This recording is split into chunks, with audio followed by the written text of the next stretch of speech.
Black holes haunt our universe. Dark centers of gravity that swallow everything in their path. What would you see if you got close and fell past the point of no return into a netherworld of twisted space and time? What secrets can we learn about the universe on a journey to the center of a monster black hole?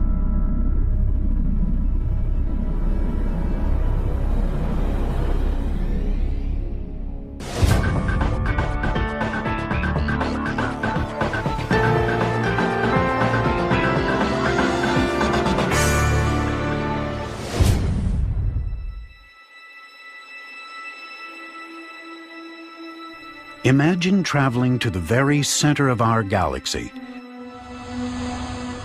26,000 light years away, and finding a vantage point on the night sky.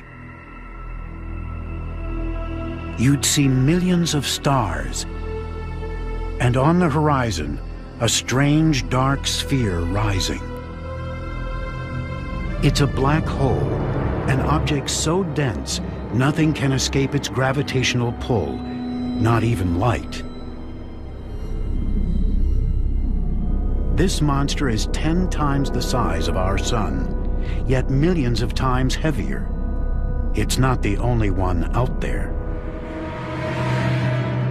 In nearly every large galaxy, astronomers have found evidence of black holes, millions, even billions of times the mass of the sun.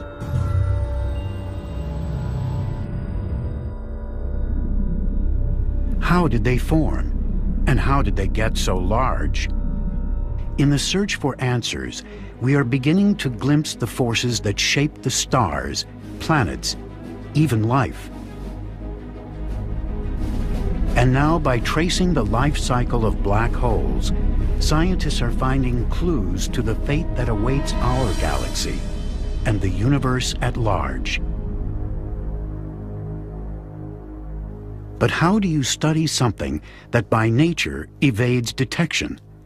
Sometimes the universe lets us in on its most mysterious workings.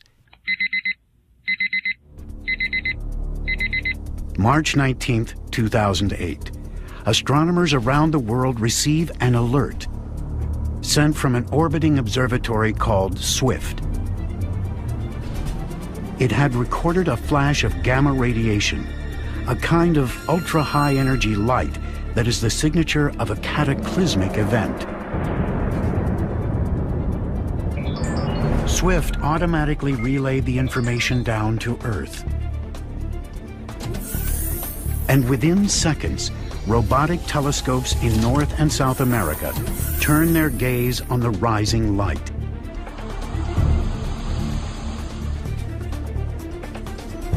Astronomers dial into the data to see how bright and powerful the flash had become.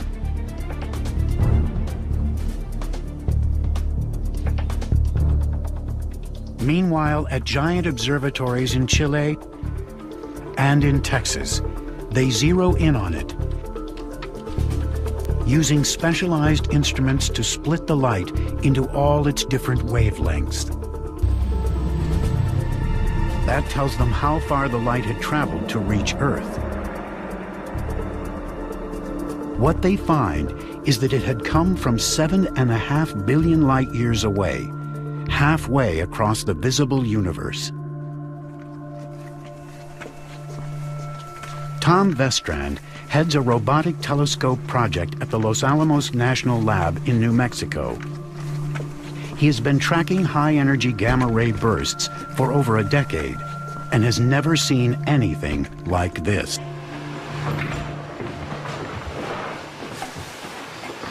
Okay, let's see what we have.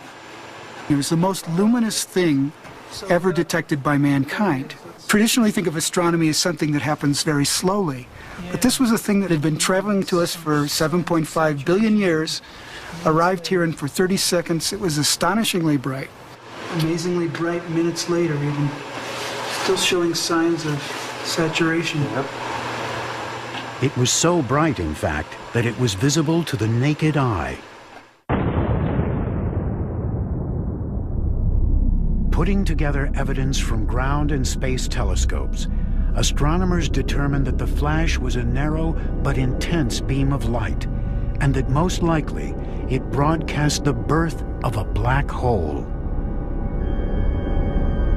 This singular moment is the endpoint of a violent chain of events in the core of a large star.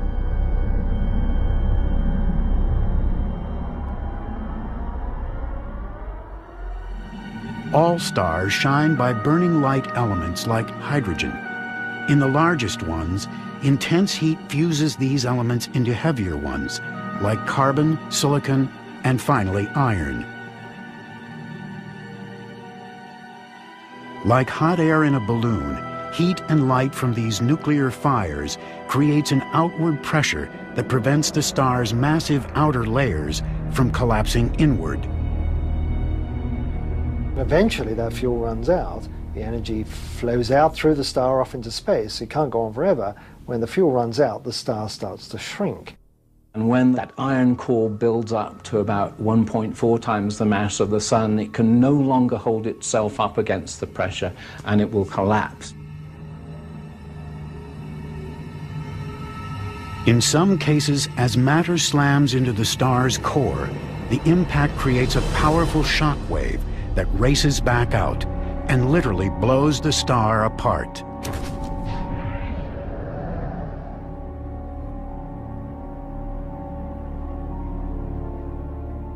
Our galaxy is littered with the scattered remains of these supernovae, as shown in images like these from the Hubble Space Telescope. But what happens to the collapsed core of these dead stars? When a large star implodes, its weight is enough to squash all the atoms in its core down to their nuclei. The result, an ultra-dense ember called a neutron star. The density of a neutron star is something like taking a mountain and crushing it down to the size of a marble, about so big. Neutrons can withstand incredible pressures. But if enough matter falls onto them, beyond a critical threshold, they can be crushed down to nothing. When that happens, a black hole is born. A black hole is gravity taken to the extreme. Its mass is literally packed into a point and enshrouded within a dark sphere called the event horizon. That sphere is the point of no return. Any gas, stars, or planets that fall in disappear forever. A black hole is a region of space and time which is both black and empty. It's black because light can't escape from it, gravity pulls the light back, but it's empty because the object or system that collapsed to form it in the first place has shriveled away to nothing. The common idea that a black hole is just made of very compacted matter, it's wrong. It's just simply wrong. It may have been created from very compacted matter, but the matter is gone. It's been completely destroyed. It no longer exists. And yet it leaves behind a powerful legacy, its gravity. According to Albert Einstein, gravity is not just the attractive force of planets and suns.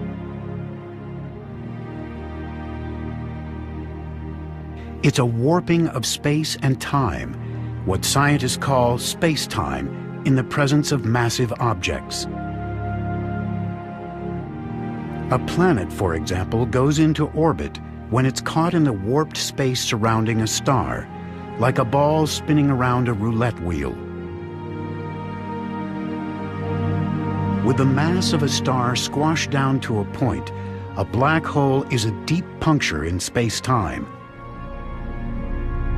when a black hole is born, the energy gets transformed from the energy of the matter to the energy of warped space-time.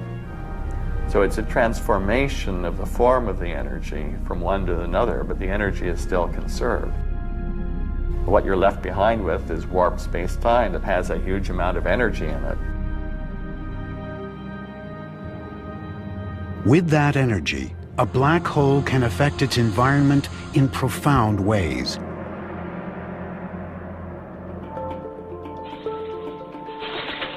On our planet Earth, we know gravity as the force that brings everything down. The impact releases energy, a crash.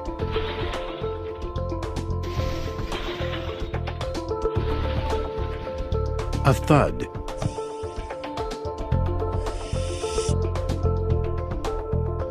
A shatter.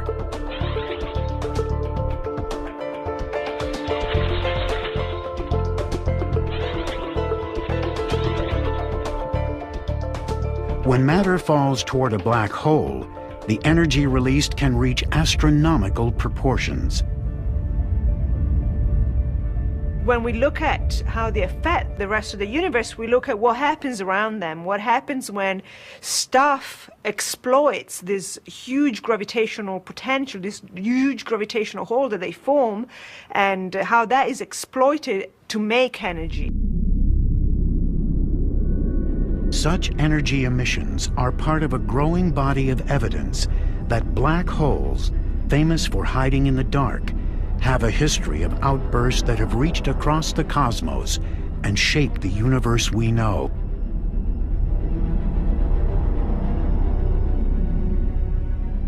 Scientists are following this energy like a trail of clues, leading ever closer to the black hole's dark heart.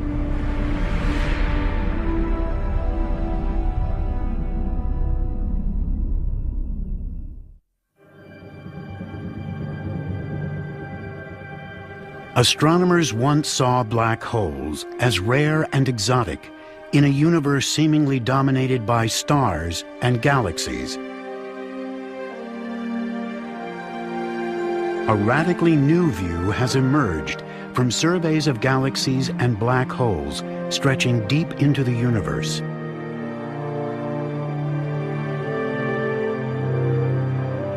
Giant black holes lurk in the dust lanes and swirling gas clouds at the centers of nearly every large galaxy.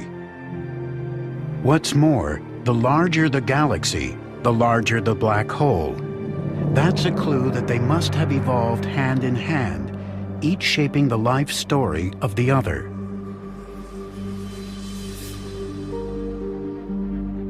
To find out the role black holes played in the evolution of the universe, astronomers are trying to recreate this shared history with what amounts to a whole new branch of science. They are using supercomputers to simulate the sweep of cosmic history, including that of galaxies like our own. This simulation takes us back to just a few 100 million years after the beginning of the universe. Gravity drew vast pockets of gas into dense centers.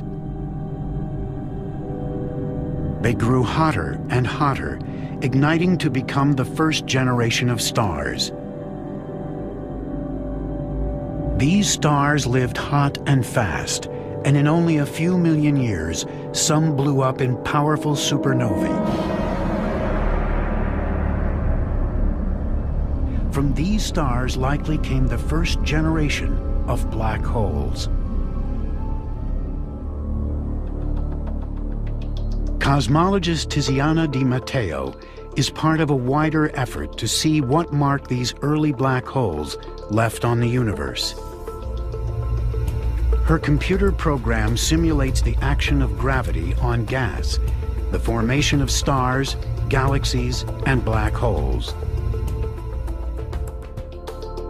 Her goal is to create a virtual universe that evolves like the real one did, with black holes and galaxies emerging and growing together.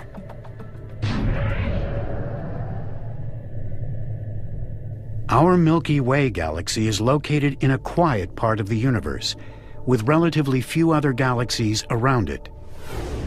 Move out across the cosmic void, 50 million light-years away, and you encounter the Great Virgo Cluster, filled with thousands of galaxies.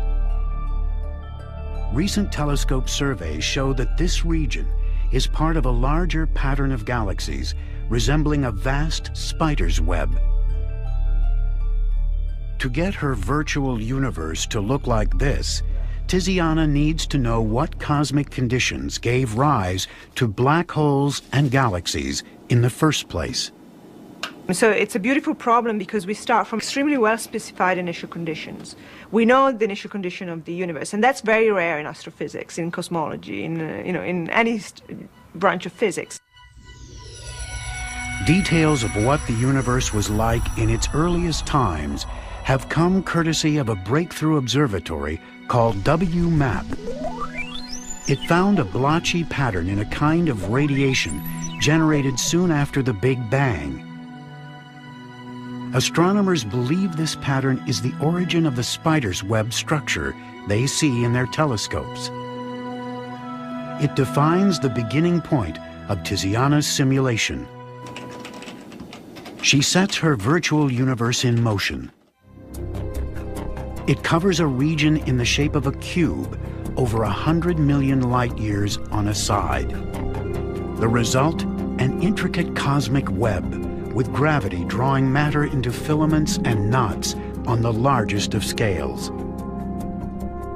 In places where filaments come together, galaxies and black holes first begin to appear.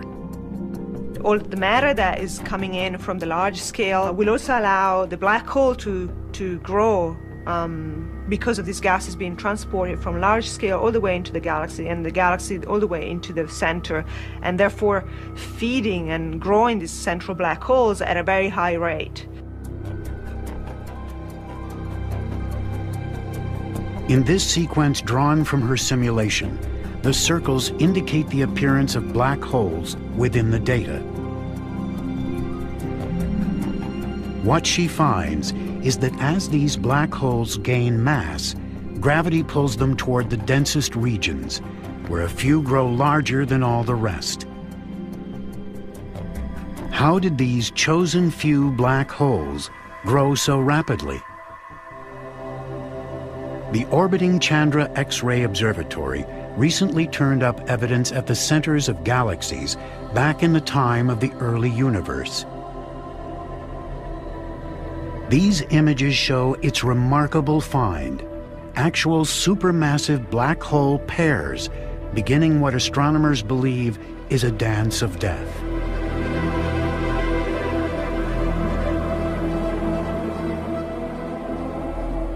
In most cases, their forward momentum simply causes them to go into orbit around each other, like a planet around a sun. This orbit can go on for billions of years. To grow large, one black hole must draw the other in, close enough to swallow it. Albert Einstein showed how they do it. He predicted that when massive bodies accelerate or whip around each other, they can stir up the normally smooth fabric of space-time.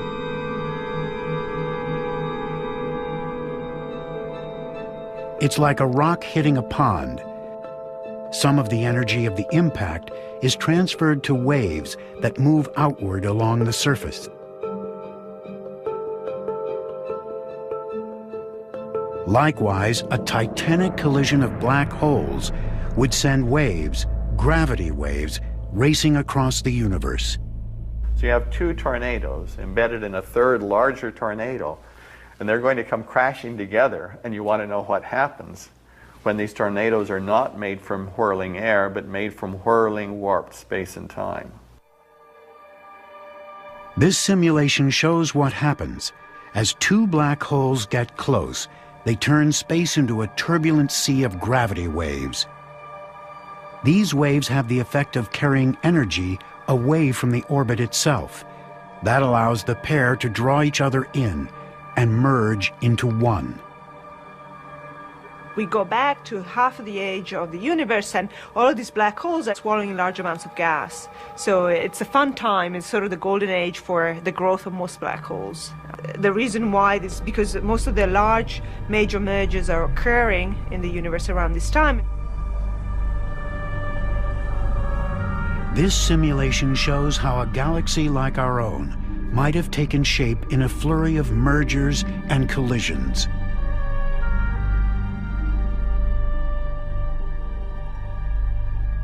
In the beginning, gravity drew patches of stars and gas together. A new, larger patch drew still others. In fact, the universe is littered with galaxies in the process of ripping each other apart and crashing together. In the turmoil of each new merger, another victim is thrust into the jaws of a growing black hole. And in the densest regions of the universe, a small percentage of these monsters have been able to grow to a level of size and ferocity we can scarcely imagine.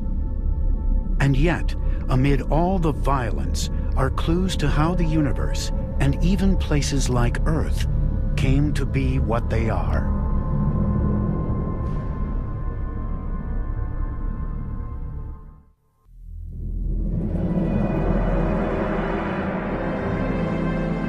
Astronomers have long puzzled over a class of ultra-bright beacons of light from the distant universe called quasars.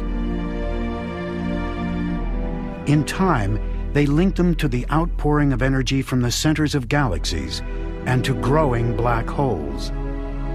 But how can something that emits no light shine so brightly? 2 minutes. The chance to solve this mystery has drawn a crowd near NASA's Kennedy Space Center in Florida. 80 seconds. Ranges go.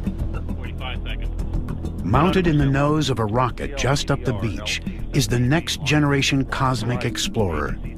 10, 9, 8, 7, 6, 5, 4, 3, 2, 1, go. 0.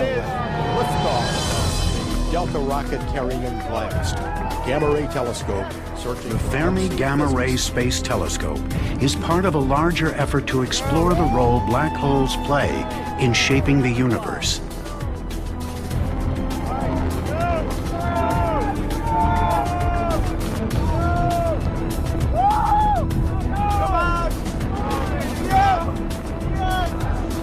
Farewell.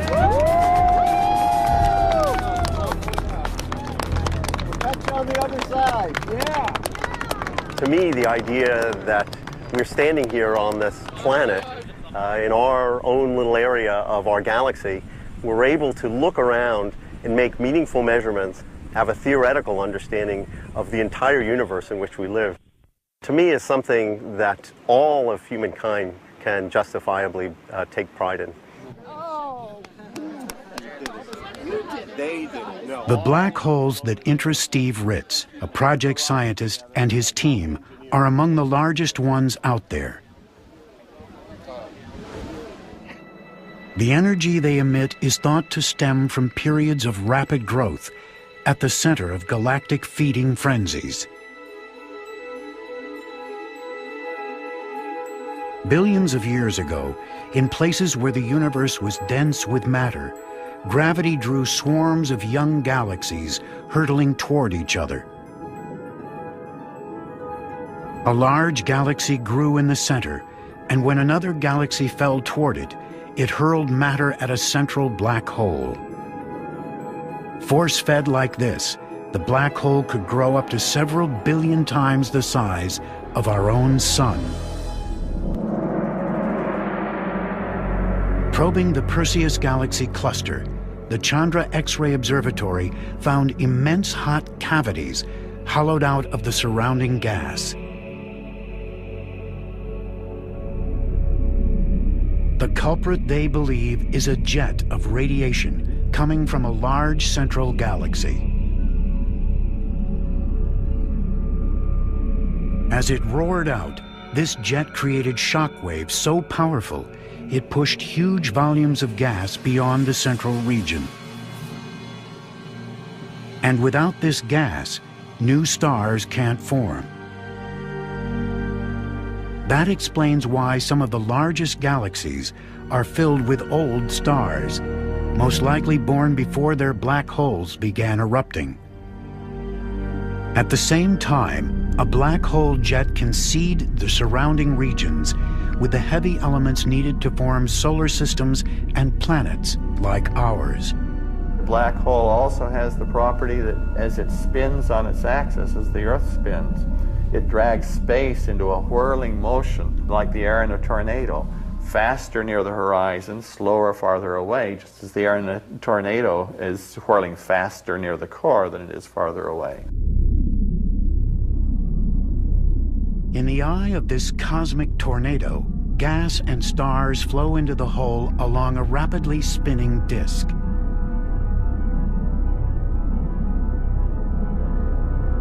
The spinning motion generates magnetic fields that twist around as matter swirls in.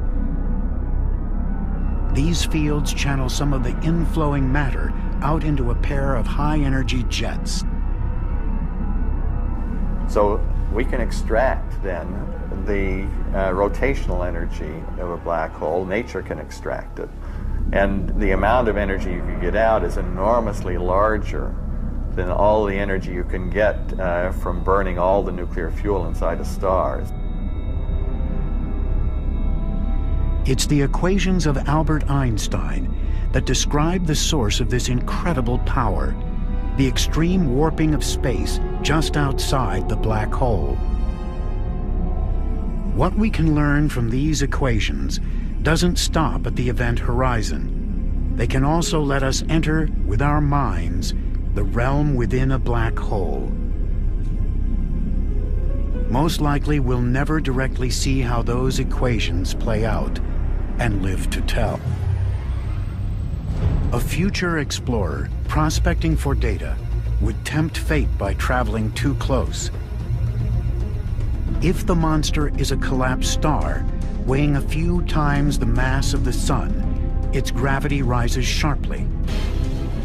The pull on the starship's nose is so much greater than on its tail that gravity rips it to shreds.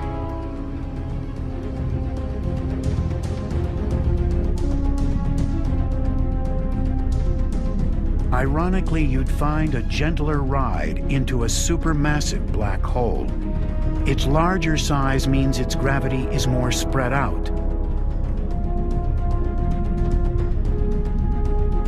What you'd find if you made it inside is the most extreme destination in all the universe.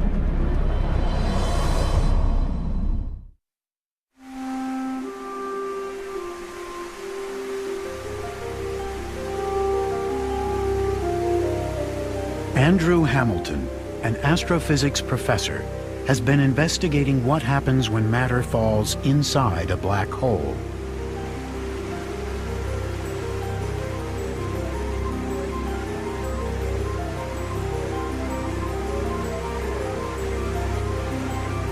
Using Einstein's equations, he and other scientists believe that falling into a black hole is equivalent to moving down a river and tumbling over a waterfall.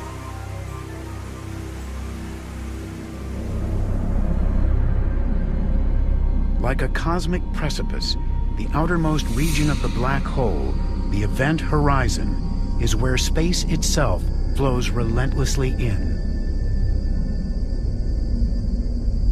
What does one mean by space falling or doing anything? It's just that if you put objects in space, then they will move in certain ways. And if you put objects near a black hole, as they approach the horizon, inevitably they must approach the speed of light in order to stay at rest. Otherwise, they're going to fall inside the horizon. If the black hole is spinning, the central region is bounded by what's known as the inner horizon. In a case defined only by Einstein's equations, an object may whip around so fast it gets flung outward. If there's nothing inside the black hole except the space-time structure itself, well, there's nothing inconsistent about having space fall inside, turn back around and come back out again, because space has no substance, so there's no problem with it moving through itself. It would be like a river racing over the falls, hitting the rocks below, then flowing back up. In the strange world of general relativity, you've fallen through a region, a black hole region, where space was falling faster than light. And now space has turned around and is now pushing you outward faster than light. Imagine charting a starship's course into this topsy-turvy realm. If you survived the fall down to the event horizon, you'd accelerate through it. You go with the flow, you hit the speed of light at the horizon. Now, you can still see stuff from the outside world, even when you're inside the horizon, but people can't see you because space is falling faster than light. To understand the chaotic region within, Hamilton has enlisted Einstein's equations in a project to visualize the black hole's inner anatomy. You could only get this close on a spaceship propelled by pure mathematics. Passing through the event horizon, we approach the central zone. As we whip around, we are flung out of a kind of cosmic tunnel known as a wormhole.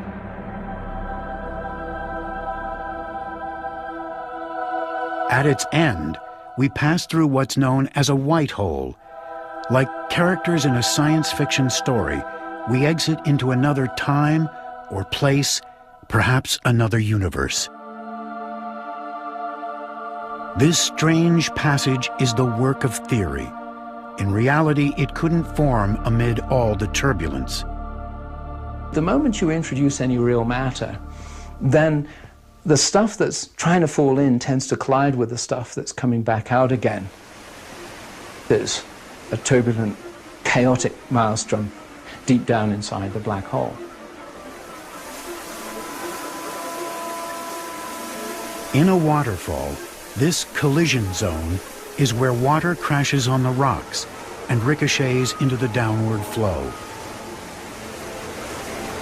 Here, turbulence rises. All order disappears.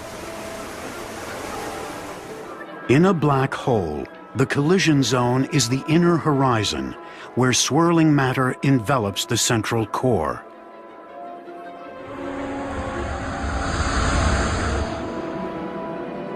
That's the end of the line for a starship.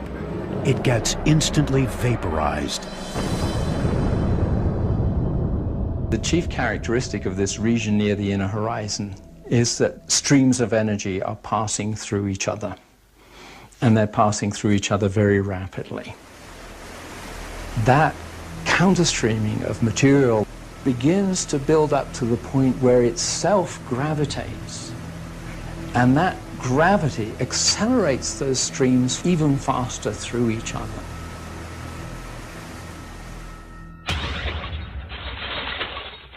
In the gentle world we know, the energy released by gravity quickly dissipates. Whatever crashes down settles into a state of rest. Inside a black hole, the energy does not dissipate. Instead, it builds on itself, rising to an extreme state known as the Planck density. To grasp what that is, imagine taking all the matter we can see with our telescopes, all the trillions upon trillions of stars that make up all the galaxies in the universe, and crush it down to the size of a marble. No, don't stop there. Keep going. Crush it all the way down to less than the size of an atom. That is the Planck density. And that's the kind of density that is produced inside a black hole. It's the most extreme place in our universe outside the Big Bang. In this state, temperatures rise to 1 trillion times hotter than the center of our sun.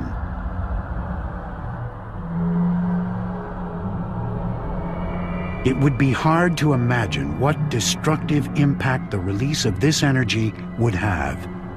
Fortunately, extreme gravity holds it tight within the black hole's event horizon.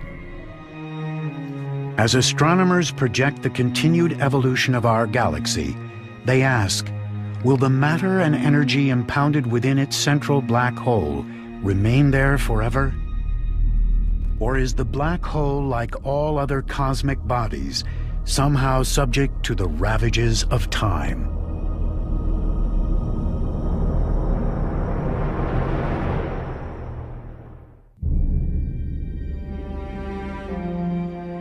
We live at a time in which most of the energy of the universe is produced by stars.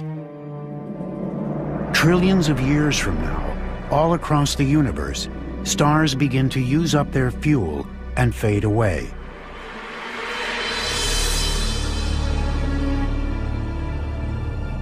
The largest stars fall toward the centers of galaxies, where they're swallowed by supermassive black holes.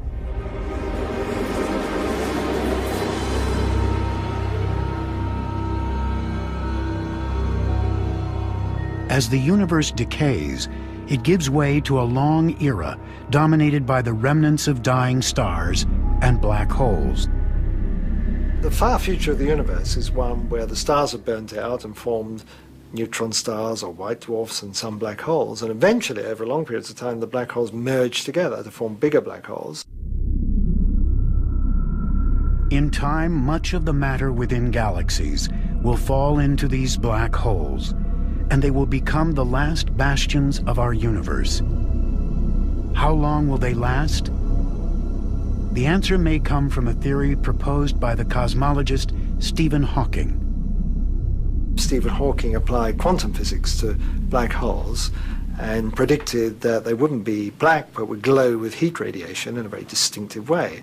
And of course, if there's heat coming off, heat energy coming off, this energy has to come from somewhere.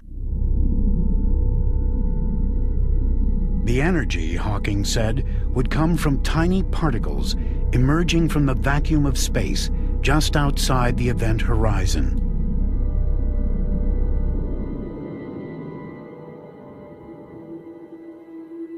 Some of those particles radiate away, taking minute amounts of mass from the black hole, like water evaporating from the ocean. Over time, the radiation grows stronger and stronger as the black hole shrinks and finally explodes. When the last black hole dies, that's the end of the universe as we know it. How can we know if the theory is right and they actually do decay? If black holes were made in the Big Bang with a mass of about that of Mount Everest, these black holes ought to be going pop about now, and radio astronomers have looked to see if they can see a sort of electromagnetic pulse associated with that. They haven't found any. There might be other ways to see a black hole decay. From all across space, black hole jets are blasting particles out at very near the speed of light.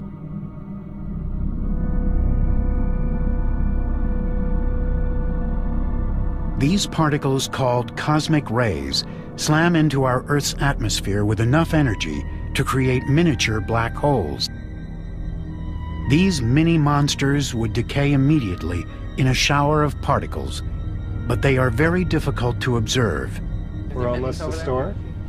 The emittances look good. Okay. What if you could produce collisions this powerful in an Earth-bound lab and under controlled conditions actually create a black hole?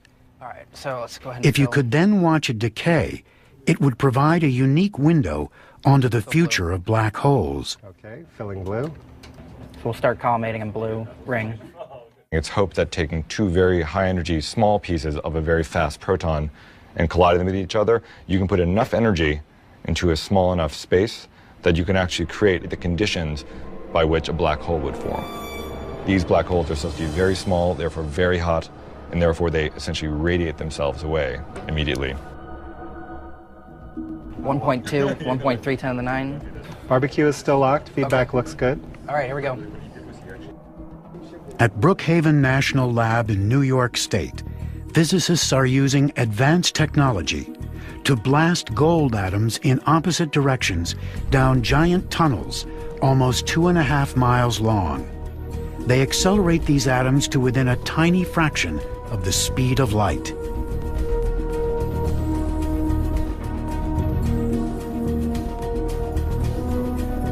When the atoms collide, a fireball erupts. Sophisticated sensors record a splatter of subatomic particles, a hot soup of gluons and quarks. What we believe we're creating is temperatures approaching 2 trillion degrees centigrade. That's 100,000 times hotter than the interior of the sun. It's hotter than a supernova explosion. It's hotter than the surface of a black hole. It's hotter than a neutron star. In fact, we believe nowhere in the universe is at that temperature. It was last that temperature in the universe 1 microsecond, 1/1,000,000th of a second after the Big Bang. It's as if they are running the universe in reverse, taking us back to an instant when it was extremely hot and dense. Creating a black hole, it seems, will take even more energy than that. In fact, more than any Earth-bound collider can pack.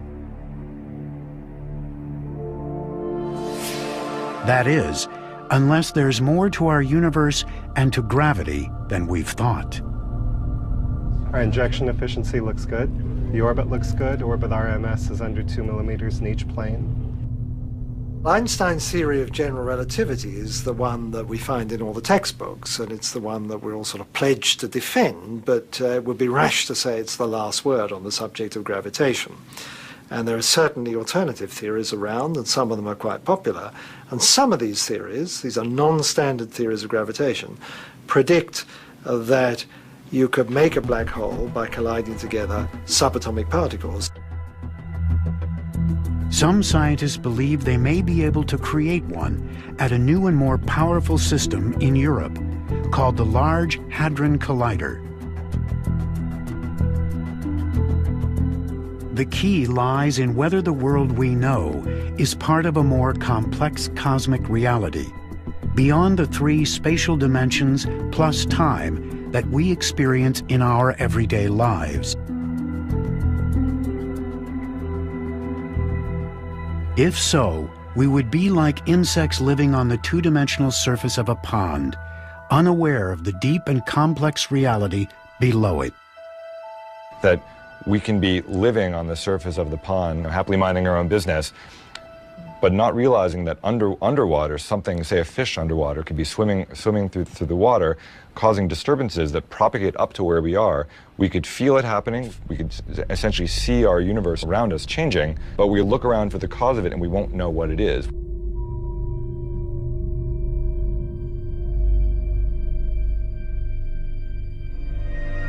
The idea is that a number of extra dimensions actually intersect our world.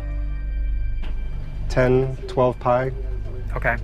When particles collide at very high energies, those extra dimensions enhance the gravitational force between the particles, enough to create a micro black hole.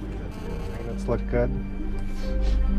The scientists will know a black hole is there when they see the shower of particles predicted by Hawking's theory. Ready to inject. And for a moment, that will open a window to a deeper cosmic reality. The very idea that we could tap into this underlying realm shows how rich black hole research has become. Einstein's theory showed how black holes can generate extreme energies, cause the universe to wobble and bend, and twist up into knots. The recognition that black holes are fundamental to the workings of our universe is a major discovery of science in our time. And if it turns out that they do have a finite lifetime, their death will signal the end of our universe. By some estimates, the time horizon of the largest black holes goes out to a Google years. Take a 1 and add 100 zeros to it. That's an unfathomable spread of time, but it's far short of forever. The clock may well be ticking on our universe. The alarm will sound when the last black hole explodes.